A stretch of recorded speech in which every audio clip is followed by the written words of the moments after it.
साथियों, जिहाद का नाम सुनते ही लोगों के मन में हिंदू मुसलमान आने लगता है, जबकि साथियों हिंदू मुसलमान से इसका कोई ताल्लुक नहीं है। साथियों, जबकि यमन, सीरिया और अफगानिस्तान जैसे देशों में मुसलमानों को ही जान माल से हाथ धोना पड़ा है और हाथ धोना पड़ रहा है, ये आप अखबारों से अच्छी तरह से पढ़ सकते हैं। इसका कारण क्या है? साथियों, पहला तो कारण है मजहब का अंतर, जो कुछ लोग बर्दाश्त नहीं करते, और दूसरा कारण है उसी मजहब के अंदर फिरका परस्ती,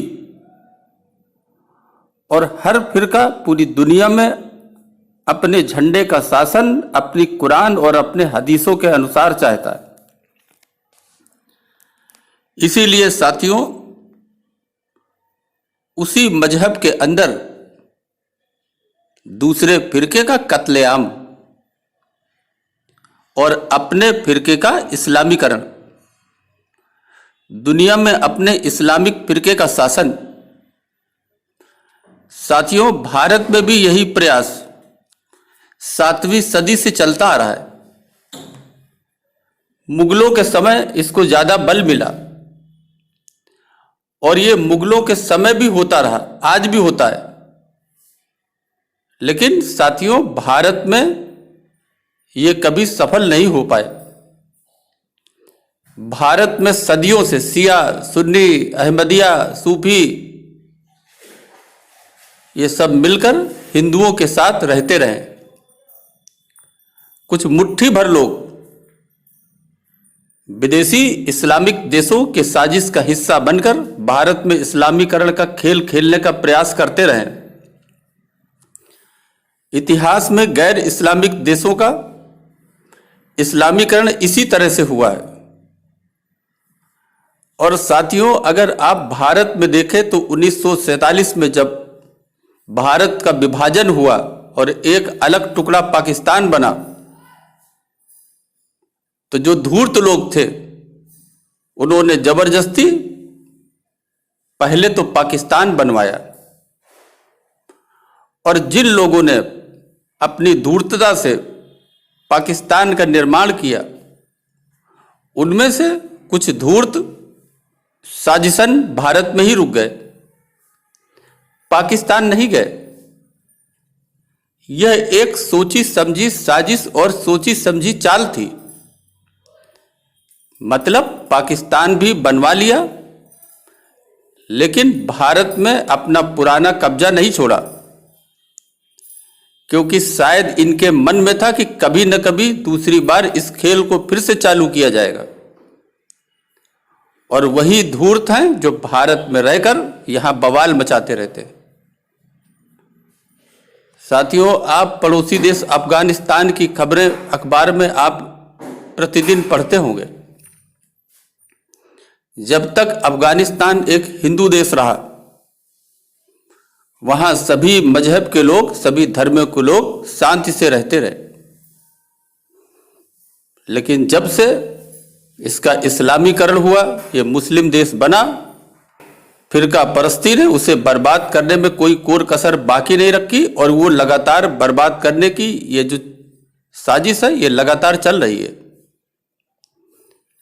आतंकी संगठन तालिबान अपने कुरान और अपनी हदीसों का शासन चाहता है। इस आतंकी संगठन ने अफगानिस्तान के आधे से अधिक हिस्से पर कब्जा भी कर रखा है। अब ये काबुल और कंधार पर अपना शिकंजा कस रहे हैं, उसको चारों तरफ से घेरने का प्रयास कर रहे हैं।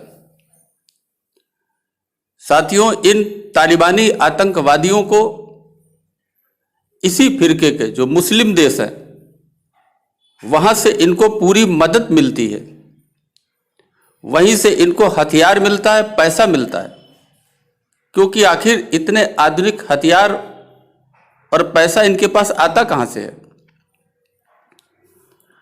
साथियों, ये जितने भी गुट हैं दुनिया में, ये सब लोकतंत्र और विज्ञान के विरोधी हैं।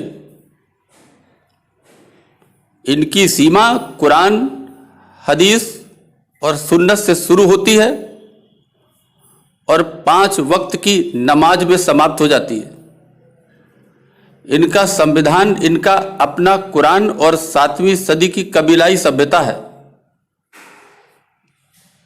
ये अफगानिस्तान की सरकार से आतंकवादी लगातार लड़ रहे हैं। अफगानिस्तान में अराजकता का माहौल है। साथियों, भारत भी इससे अछूता नहीं है। भारत भी इसकी पौधे सैकड़ों जगह रोपी जा चुकी हैं। उनके एजेंट उसी विदेशी पैसे से मुस्लिम बस्तियां हो, मस्जिदें हो, मदरसे हो, इनका सहारा लेते हैं। लोगों को आतंकी बनाते हैं, आत्मघाती आतंकी तैयार करते हैं और हिंदुओं के बड़े पैरोकारों की हत्याओं को अंजाम देते हैं।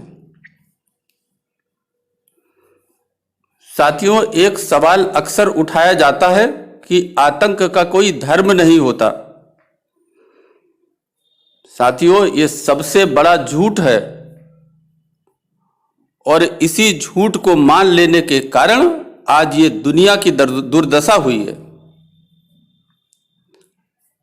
साथियों, पूरी दुनिया में फैले हुए ये जितने भी आतंकवादी हैं, इनके जो संगठन हैं, तालिबान हो, ISIS हो, बोको हराम हो, ऐसे सैकड़ों संगठन हैं। आप साथियों इन संगठनों की वेशभूषा देखें, क्या ये इस्लामिक नहीं है? इनके तौर तरीके देखें, क्या ये इस्लामिक नहीं है? इनके अल्लाह अकबर के नारे देखें, क्या ये इस्लामिक नहीं है? जो इनकी सोच है, जो बोलते हैं, जो करना चाहते हैं, क्या वो इस्लामिक नहीं है? साथियों, सच तो यही है कि इस्लाम का एक जुनून है, फिरका परस्ती है, जिसे जिहाद कहा गया है। अच्छा होता यदि मुस्लिमों के अंदर से ही इसका विरोध होता, लेकिन साथियों, जहां पर मजहब की बात आती है तो वो कितना भी गंदा व्यक्ति हो, कितना भी गंदा संगठन हो, मानवता का विरोधी हो, लेकिन एक मुसलमान उसका विरोध करने में डरता है। उसको ऐसे आतंकियों से हमदर्दी भी होती है, लेकिन शायद वो भूल चुके हैं कि यदि इसको बढ़ावा दिया गया तो जिस तरह से यमन, सीरिया, अफगानिस्तान और भी दुनिया में अनेक तमाम देश हैं, वहां एक फिरके का मुसलमान दूसरे फिरके के मुसलमानों की गर्दनें साफ कर रहा है और ये उनके साथ भी होगा जो ऐसे आतंकियों को बढ़ावा देते हैं। साथियों, बार बार बात होती है हिंदू मुस्लिम भाई भाई, गंगा जमुनी तहजीब। साथियों, यह सब परस्पर व्यवहार पर निर्भर करता है। अगर हिंदू मुस्लिम भाई भाई है, गंगा जमुनी तहजीब है, तो उसे मुसलमान को भारत के जो बहुसंख्यक हिंदू है, जो यहाँ की हिंदू सभ्यता है, उसका सम्मान करना सीखना होगा। और जब हिंदू मुस्लिम भाई भाई है तो एक भाई जो अपने को मुस्लिम कहता है वह दूसरे का भाई, वो दूसरा भाई जिसकी सभ्यता हिंदुत्व की सभ्यता है, गाय को अपनी मां कहता है और उस गौवंश को, उस मां को काट कर खाने को दूसरा भाई दीवाना क्यों हो रहा है? साथियों, मुसलमानों को गौवंश काटना बंद करना ही होगा एक दिन। ये भाईजान को ये बात अच्छी तरह से समझ में आनी चाहिए, तभी साथियों भाईचारा होगा। इस देश का हिंदू जो सहिष्णु है वो गोल टोपी भी पहन लेता है, ईद में भी शामिल होता है, लेकिन मुस्लिम भाईजान को देखो, वो हर बात में हदीसों को ले आते हैं। कैसे भाईचारा होगा? साथियों, हदीसें कहती हैं कि मुसलमानों को काफिरों से दूर रहना चाहिए, चाहे काफिर उनका पिता, माँ, भाई या बहन ही क्यों ना हो। तो साथियों, फिर किस भाईचारे की बात होती है? ये जितने इमाम हैं, मौलवी हैं, इनको सबसे पहले ऐसे नफरत की जो हदीसें हैं, जो आपस में दूरियां बढ़ाती हैं, इन हदीसों को बदलना होगा, वरना ये भाईचारा बकवास के सिवा कुछ नहीं है। साथियों, आपने बंटवारे में भी देखा होगा, ऐसी कौन सी नफरत थी जिसके कारण 1947 के पाकिस्तान में बसे हुए हिंदू, उनको भगाया गया, उनकी हत्याएं की गई, उनको धर्मांतरण के लिए मजबूर किया गया, उनकी संपत्ति लूट ली गई, और यहां तक कि जब वो रेलों से भागकर भारत को आने को मजबूर हुए तो उनका बचा खुचा सामान जो कुछ था वो रेलों में लूट लिया गया और उनकी सामूहिक हत्याएं कर दी गई। लाशों से भरी हुई ट्रेनें भारत आई,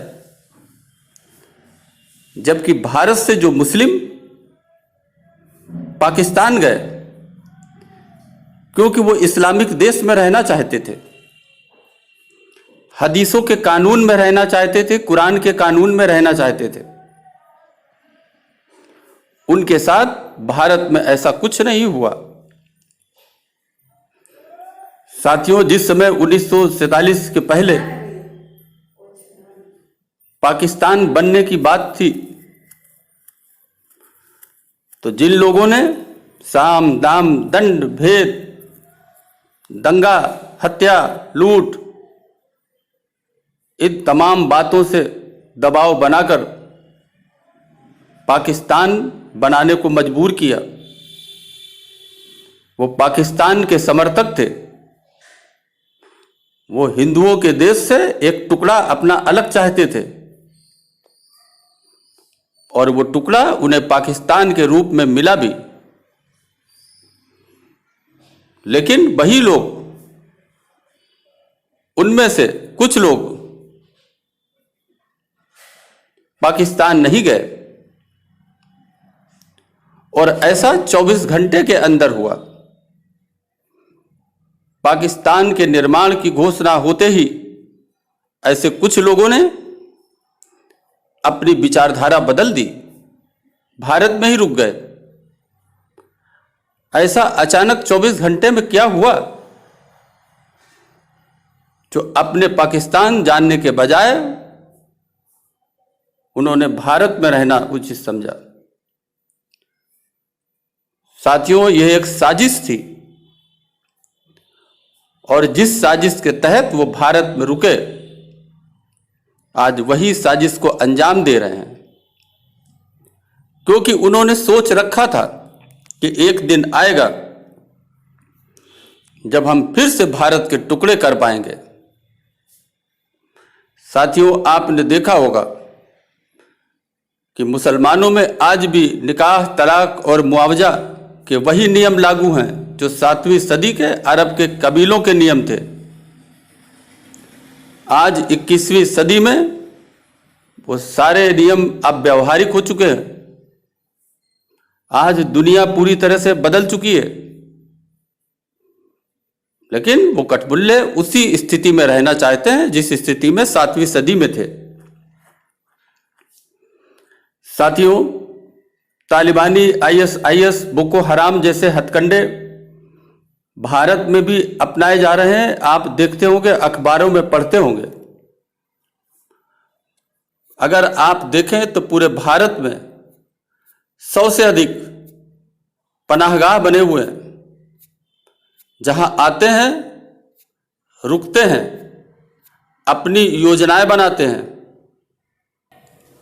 साथियों, भारत में इनकी जड़ें धीरे धीरे फैल रही हैं। इसलिए भारत सरकार और राज्य सरकारों को और इस देश में रहने वाले राष्ट्रवादी मुसलमानों की जिम्मेदारी है कि भारत में ऐसे आतंकियों की जड़ें फैलें, इससे पहले ही इनका सफाया करना होगा। साथियों, भारत के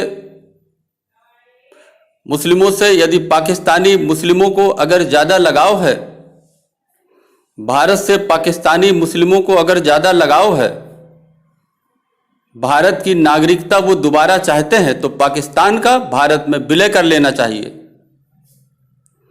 ऐसा करके पाकिस्तान के सभी मुसलमान, सभी नागरिक भारत के नागरिक हो जाएंगे। अब साथियों, आप हिंदू हो या मुसलमान हो, 2022 में आपको तय करना है कि उत्तर प्रदेश में जो शासन व्यवस्था हो वो मजहबी शरिया और कुरान से चलेगा या संविधान और कानून से।